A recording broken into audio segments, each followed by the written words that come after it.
What do I do if my doctor tells me I need to donate blood, but I feel completely fine for over 4 years? Hemoglobin was at 18.7, hematocrit was 57.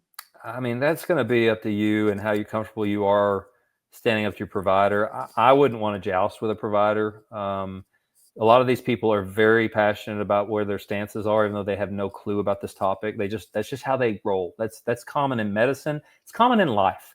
People are dogmatic about things they've never actually studied.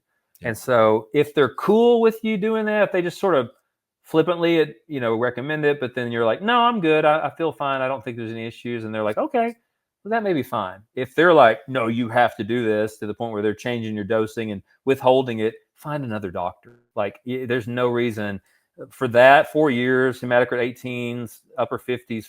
That's very common with guys on TRT. And, I was that guy. I had a hemoglobin in the 18s and a hematocrit 57, 58. I felt fine, and I didn't have any strokes or blood clots or anything like that. Like, so all these people making claims about it being causative, you're not seeing that in reality.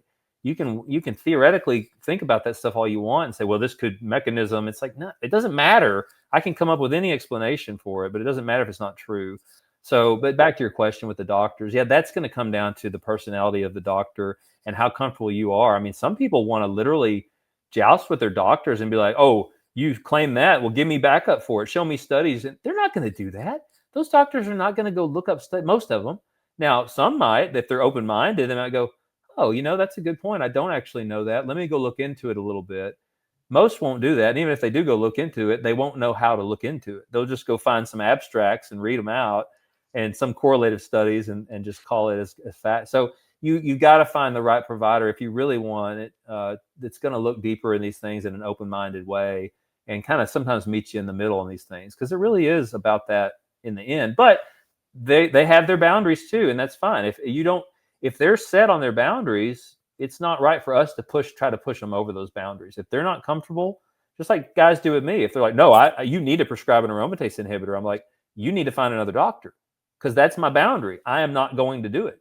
So either you live without it, or you do it on your own, or you go find somebody, and that's okay. Like, we don't all have to agree, and I don't want people paying me who don't agree with my philosophy on things, right? Like that's the beauty of the market and choices, is that there's so many different ways. So yeah, find somebody if you can who's like-minded. But if you can find somebody who's just cool and they're just throwing that out there as a recommendation, but they're not being like stickler about it, that's probably fine too. Exactly.